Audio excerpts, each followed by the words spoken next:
지난주 미중 정상회담이 마무리되면서 회담 결과를 두고 다양한 평가가 나오고 있습니다. 트럼프 대통령은 이번 회담을 대단히 성공적이다 이렇게 이야기했지만 다른 한켠에선 빈손 외교란 지적도 있습니다. 지난주 금요일 한국 증시를 포함한 아시아 증시는 이 미중 정상회담 결과에 대한 실망감에 급락도 했는데요. 오늘 첫 번째 이슈, 미중 정상회담이 앞으로 세계 경제와 한국 경제에 미치게 될 후폭풍 분석합니다. 자, 지난 13일 이 KDI 한국개발연구원이 2016 상반기 경제 전망을 발표하고 올해 우리나라의 경제 성장률을 기존 1.9%에서 2.5%로 전망치 상향했습니다. 자, 상향 조정 배경에는 역시 반도체 수출 호조가 있습니다. 오늘 두 번째 이슈, 2016 상반기 KDI 경제 전망 소개해드리도록 하겠습니다. 자, 경제인사이트는 유튜브 경제인사이트 채널을 통해서 실시간 시청이 가능합니다. 많은 시청 부탁드립니다.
세계 단판으로 주목받았던 미중 정상회담. 하지만 일단 가시적인 성과 없이 마무리가 됐습니다. 미중 정상회담에서 특히 이 이란 사태에 대한 해결의 실마리를 찾지 못하면서 긴장 상태에 다시 빠지게 됐습니다. 미중 정상회담 결과가 불러온 세계 경제, 자산 시장의 후폭풍 자세하게 이야기 나눠보죠. 송재경 디멘전 투자자문 투자부문 대표 모셨습니다. 안녕하십니까? 네, 안녕하세요. 자, 먼저 미중 정상회담의 결과 간략하게 좀 정리를 해보도록 하겠습니다. 일단 트럼프 대통령의 판정패라는 평가도 있고요. 그렇지가 않다. 트럼프 대통령이 챙길 건 다 챙겼다. 이런 이야기도 있고 중국의 위상이 예전 같지 않다. 다양한 이제 보는 각도에 따라서 좀 다른 것 같습니다. 우리 대표님께서 이번에 미중 정상회담 일단 팩트적으로만 나온 걸로 확인해서 한번 분석해 주시죠. 일단 말씀 주신 대로 지금 평들이 분분하긴 하나 네. 다수는 기대에 못 미치지 못했다. 무슨 얘기냐면 트럼프 대통령이 좀 챙겨와야 할 것들이 많이 있었는데 거기에 대해서 뭔가 확실히 이전처럼 뭔가 도장을 꽝꽝 찍고 뭔가 자랑하고 이런 것이 생각보다는 크지 않았다는 것이 좀 중론이다 보셔야 될 것 네. 같고요. 이전보다는 중국의 그 시진핑이 훨씬 더 좀 느긋한 분위기 이런 분위기도 좀 감지가 되는 것 같습니다. 그래서 전반적으로는 이번에 사실 시장에서 기대했던 것은 미중이 사이좋게 지냈으면 좋겠다라는 것은 당연한 거고 플러스해서 제발 지금 전쟁이 벌써 지금 13주 차 들어가고 있죠. 네. 지금 미국과 이란과의 전쟁이 지금 불안한 휴전을 지속하고 있는데 지금 꽉 막혀 있는 호르무즈 해협이 이번을 통해서 시장이 기대한 대로 좀 뚫려서 제발 유가가 하향 안정화됐으면 좋겠다라는 기대를 많이 했습니다. 하지만 아까 말씀 주신 대로 실제로는 원론적인 그냥 합의만 마무리해서 실제로 그걸 통해 갖고 뭔가 해결되는 건 없었고 오히려 끝나고 나니까 유가는 오히려 더 상승을 하고 그와 관련해서 우리나라를 포함해 갖고 미국의 금리가 국채 금리가 급등을 하면서 전반적으로 아까 말씀드렸던 자산 가격에 부담을 주는 형태로 이번 미중 정상회담이 마무리가 됐다 이렇게 정리할 수 있을 것 같습니다. 자, 팩트를 좀 확인해 보면 물론 이번에도 중국이 미국의 이제 보잉 비행기라든가 대두 같은 곡물을 이제 사기로 했습니다. 사주기로 하기는 했는데 또 지난주 금요일 날 보잉 주가를 보면 떨어졌거든요. 보니까 원하는 만큼의 양은 아니었다. 이거 외에는 주고받은 게 없었습니다. 히토류도 없었고요. H200 얘기는 우리가 알고 있었던 거고요. 대표님, 이제 중국이 뭘 해주기는 해줬는데 선물 보따리가 시원찮았나요? 그러니까 미국이 보기에는, 시장이 보기에는 좀 약해졌다 이렇게 봅니까? 일차적으로는 시장의 기대가 좀 컸었다 예. 봐야 될 것 같은데 무슨 말이냐면 이미 트럼프 일기 때 그때 생각해 보시면 거의 이제 10년 전이네요. 거의 9년 전. 예, 네. 거의 10년 전 되는데 그때 아까 말씀 주신 대로 그때는 그러니까 특히 중국이 알아서 뭔가를 내주는 그러한 모습이었다면 이번에는 뭔가 지금 미국이 원하는 것에 대해서 상당히 좀 뭐랄까요? 속 시원하게 내주는 게 별로 없었다 보셔야 될 것 같은데요. 바리바리 안 싸줬네요, 이번엔. 맞습니다. 네네. 이게 이제 가장 큰 게 이제 이번을 영어로 보통 5B, 3T 이렇게 네. 이제 비교들 많이 합니다. 아시겠지만 3B 중에 2B는 보드 빼고 앞에 3B를 보면은 결국 보잉 아까 네. 말씀하신 대로 빈 콩이죠 대두 그 다음에 비프 이게 소고기입니다. 네.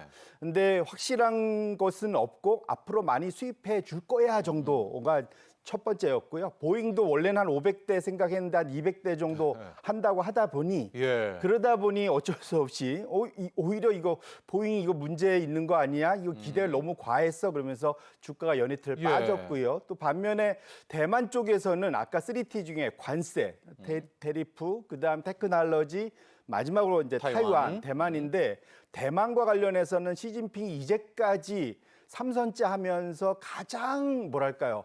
강경한 이 대만 자꾸 건드리면 우리 사이 문제 커질 거야라고 아예 대놓고 얘기했던 것 측면에서는 이전과 다르게 상당히 미국을 압박하는 모습을 보였다는 측면에서 중국이 좀 자신감이 보였다 봐야 될 것 같고요. 네. 사실은 테크놀로지 이 부분은 결국은 소위 AI 최첨단 칩에 대한 소위 수출을 미국이 막아왔었는데 이거 좀 해결해 주지 않을까. 그래서 중간에 알래스카에서 네. 젠스랑을 태워서까지 가는 그러한 상당히 이벤트까지 있었음에도 불구하고 지금까지 나온 얘기는 별다른 이슈가 없습니다. 네. 그래서 결론적으로는 관세도 뭐 기존 수준이 그냥 지속되는 정도의 느낌. 결론적으로는 양측이 주고받고가 명확했어야 되는데 시장이 좋아하는 그런 확실성 없이 상당히 뭐랄까요 좀 불확실한 상태로 마무리가 됐다는 측면에서 시장의 실망이 좀 크지 않았나 이렇게 봐야 될 것 같습니다. 앞서 이야기해 주신 이 3T 중에 하나, 이 타이완, 대만 문제 이야기를 해보도록 하겠습니다. 시진핑 주석이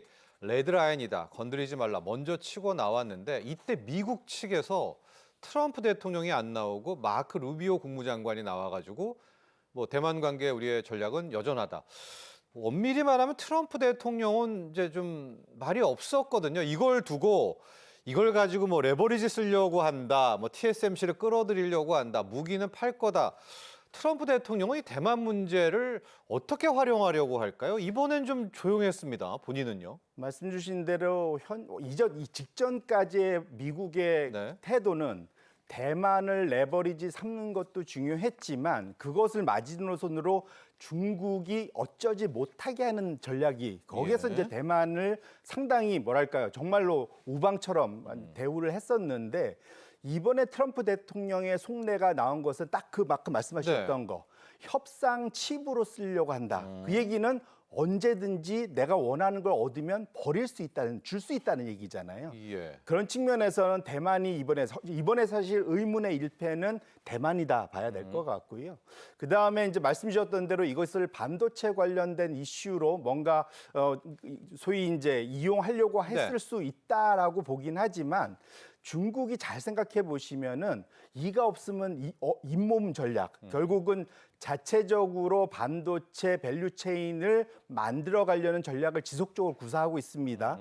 그래서 사실은 H20에 대한 소위 다운그레이드한 소위 그 엔비디아의 칩을 수출할 수 있게끔 허용을 했는데 정작 미국에서 수입을 안 했던 그리고 네. 지금까지도 H200 수출을 이미 사실 얼마 전에 허용이 됐는데도 중국 내에서 수입을 거부하는 정확히는 중국 정부가 거부하는 거죠. 이런 형상까지 가고 있기 때문에 앞서 언급하신 대로 대만을 비롯한 이 테크놀로지, 이 반도체 기술을 가지고 중국을 소위 억압시키고 굴복시키는 것에서는 생각보다는 성공하지 못한 것으로 해석하는 것이 맞을 것 같습니다. 우리는 지금 외면하고 있지만 중국에도 여러분 반도체 기업이 있습니다. 양지 메모리, 창신 메모리 이 정도인데요. 우리가 약간 걱정했던 거는 이번에 미중이 막 친해지면서 첨단 반도체 장비도 풀어주고 그래서 중국의 이 메모리 기업들이 좀 성장하는 그런 우려를 했는데 그 내용은 솔직히 없었습니다만 자, 중국의 이 메모리 기업도 수준 한 번도 우리 대표님 오셨으니까 좀 여쭤보고 싶어요. 우리는 정말 메모리는 우리가 최강자다라고 생각을 하는데 또 일각에서는 미중이 또 너무 가까워지면 우리 K 반도체 안 좋다 이런 이야기도 하시거든요. 네. 말씀 주신 대로 만일 미중이 너무 사이좋게 지내면 중간에서 우리가 약간 어부지리를 얻는 측면이 많이 좀 사라질 수 있겠죠. 사라진다고요? 네네. 네. 그런데 뭐 냉정하게 보면 어쨌거나 창신과 양쯔, 그러니까 중국이 키우는 우리라 따지면 이제 삼성전자, SK 삼전닉스죠. 예, 네, 그런 네, 회사들인데 다행스러운 것은 적어도 한 두 세대 이상의 기술 격차는 여전히 유지되고 있다는 게 첫 번째고요. 사실 그들한테 최신 반도체 장비, EUV 장비의 수출이 아직까지는 막혀 있다라는 것이 정말 다행스럽다. 그런데 지금 워낙 지금 AI 투자가 경쟁, 과열을 보이면서 그 소위 낙수 효과 때문에 만성 적자였던 창신 메모리, 양지 메모리가 흑자를 내기 시작했다라는 것. 이것 자체 물론 또 이제 IPO를 이번에 앞두고 있어서 숫자가 조금 더 뭐 이쁘게 만들어진 측면도 있을 겁니다. 근데 뭐 지금 이번에 1사분기 실적 나온 거 보면 SK 하이닉스하고 창신 메모리 둘 다 이제 D램 같은 회사로 놓고 네. 본다면 SK 하이닉스의 한 4분의 1, 5분의 1 정도 수준의 매출이나 이익을 내긴 했습니다. 하지만 어쨌거나 워낙 지금 낙수 효과가 전반적으로 쇼티지가 크다 보니까 중국 기업들이 때 아니게 상당히 뭐랄까 두 세대 떨어진 기술을 가지고도 큰 돈을 벌 수 있는 시장 상황 이것 자체는 중국 입장에서는 상당히 뭐랄까요 유리한 국면이 펼쳐진 것만은 분명하다 이렇게 봐야 될 것 같습니다. 자, 이제 그리고 중요한 이야기를 해야 될 것 같습니다. 유가, 그다음에 치솟는 폭등하는 금리 두 가지인데요. 이번에 미중 정상회담 끝나자마자 이란 문제에 대해서는 이번에 해법 없다. 이렇게 시장이 본 것 같습니다. 바로 유가가 급등했고요. 오늘도 지금 장 시작하자마자 또 올라가고 있습니다. 배럴당 뭐 벌써 브렌트유는 110달러가 넘어갔습니다. 걱정입니다. 대표님 이제 뭐 호르무즈고 뭐고 미중도 다 손을 놓은 것 같으면은 유가는 안 해결돼도 뭐 연말까지 고유가라고 하는데 이 고유가는 어떻게 합니까? 말씀 주신 대로 저도 제일 걱정하는 상황이 이 상황이다 보셔야 될 것 같은데요. 시장이 의외로 하루에 그 전체 생산량의 전 세계 14%가 사라졌다고 하는데 한 1,400만 배럴. 예. 잘 버티네 생각보다 이제 이러면서 약간 잊어먹은 듯한 버티나 보다 뭐 이렇게 가고 희망이 있거든요. 있으니까요. 잘 될 것 같아요. 예. 그런데 냉정하게 놓고 보면 그 버텼던 것이 아이러니하게도 그 부분에 있어서는 미국과 중국이 국공 합작하듯이 합작을 잘해왔습니다. 뭐냐면 예. 중국은 원래 1,100만 배럴씩 수입하던 것을 한 800만 배럴까지 낮추면서 시장에서 한 300만 배럴 덜 샀어요. 그만큼 시장에 조금 재고가 좀 더 여유가 생길 수 있게 됐고요. 플러스해서 미국은 그만큼 생산을 더 늘려서 시장에 도입을 해서 네. 한쪽은 늘리고 한쪽은 빨아들이던 걸 덜 사고 이 두 가지를 합치면서 상대적으로 1,400만 배럴이 매일 빠지는 것 중에서 한 절반은 그걸로 메꿔왔다. 예. 근데 이것이 한계가 있죠. 이게 영원히 갈 수는 없지 않겠습니까? 이제 미국도 생산량을 지금 사실은 이것을 생산을 더 많이 해서 수출하는 게 아니라 재고를 지금 빨아들여서 지금 수출을 하고 있는 거거든요. 그래서 당연히 한계가 있기 때문에 대략적으로 지금 5월 말 6월 초가 되면 전 세계 지금 원유 재고가 상당히 위태위태한 상황까지 좀 줄어들고 있는 상황입니다. 그때 되면 유가가 생각보다는 일종의 발작정적으로 급등할 수 있는 가능성이 있기 때문에 생각보다는 시간이 좀 많이 남아있지는 않을 수 있어서 유가 급등에 대한 위험 가능성도 열어두면서 우리가 이 상황을 예의주시할 필요는 있겠다 이렇게 말씀드립니다. 예, 우리가 인생에도 이제 희망, 기대가 꺾였을 때 그만큼 실망도 크고 충격도 크지 않습니까? 미중한테 좀 이란 사태, 이란 문제 좀 해법을 논의를 기대를 했는데 그게 결렬되면서 완전히 포기 상태가 됐고요. 이렇게 유가가 다시 급등하게 되니까 이제 금리 인하는 물 건너 갔네. 금리 인하가 아니죠. 고물가의 고금리를 걱정을 하면서 전 세계 국채를 다 집어던졌습니다. 글로벌 국채 투매가 나왔고요. 미국 국채 금리, 영국 국채 금리, 독일 국채 금리, 일본 금리, 우리 금리, 특히 일본은 거의 IMF 우리 97년대까지 10년물이 치솟았거든요. 이 금리 폭등 문제가 심각한데요. 말씀 주신 대로 전 세계가 지금 뭐랄까요? 그 사이에 코로나 거치고, 그러니까 글로벌 금융위기 2008년도 거치고, 그다음에 2020년도 코로나 거치면서 G7 국가들의 대부분이 소위 정부 부채를 엄청나게 끌어올렸습니다. 그래서 평균적으로 100%가 넘는 GDP 대비 엄청난 부채를 가지고 있는 상태다 보니까 지금 국채 금리가 이런 고유가 상황에서 물가를 불안하게 만들어서 올리고 이것 자체가 금리에 전가되는 이런 상황이 연출되고 있다 보셔야 될 것 같고요.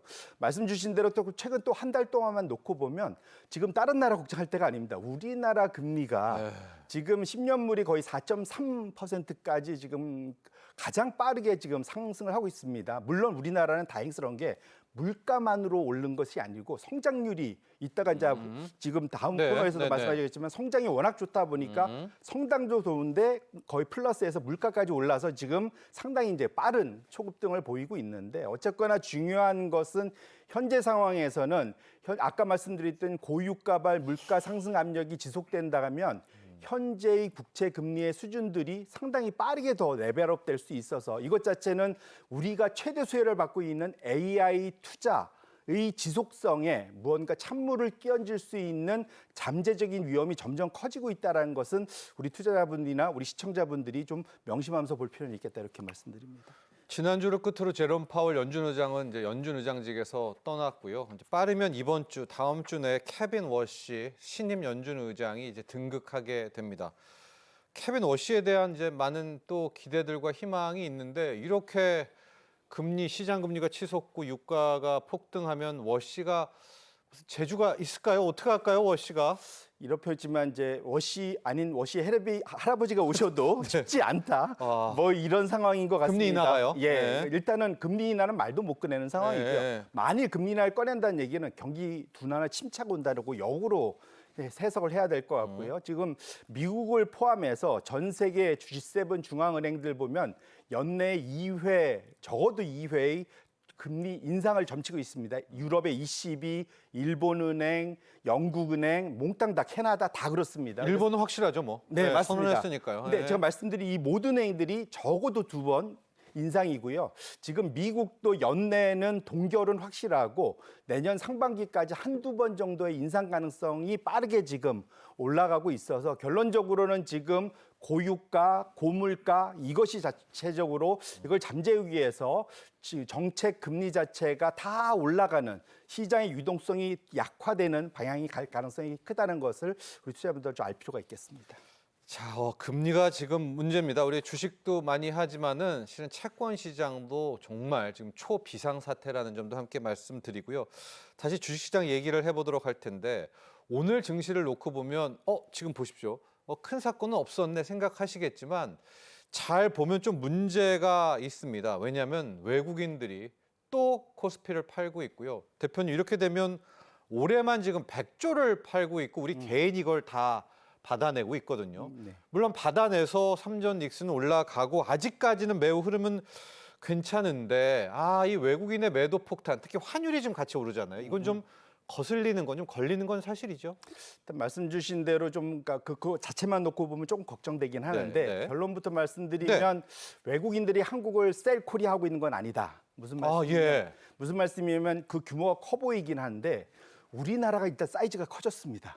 무슨 말이냐면 시가총액이 우리가 마치 2,000조 코스피 기준으로 2,000조, 3,000조 때 생각하는데 지금 6,000조가 넘어가 버렸거든요. 네, 우리가 6위죠? 그렇죠. 6위. 세계 지금 6위, 7위 수준까지 올라가 있기 때문에 그만큼 사이즈가 커서 이제 100조 하루에 6조 팔아봐야 시가총액의 0.1%밖에 안 되거든요. 우리 6,000조니까. 그러니까요. 거기에 외국인들이 많이 판 것처럼 보이지만 많이 올라서 그걸 일부 판 것이라 절대가 갖고 있는 보유 비중은 오히려 연초 대비 더 올랐습니다. 그래서 연초에 코스피 36% 들고 있던 것이 지금 38% 들고 있거든요. 결론적으로는 지금 외국인들이 파는 절대 규모를 보지 마시고 보유 비중을 보신다면 그렇게까지 걱정할 필요는 없지 않을까 개인적으로 그렇게 생각하고 있습니다. 삼전 닉스만 오르는 건요. 그건 좀 아쉽죠.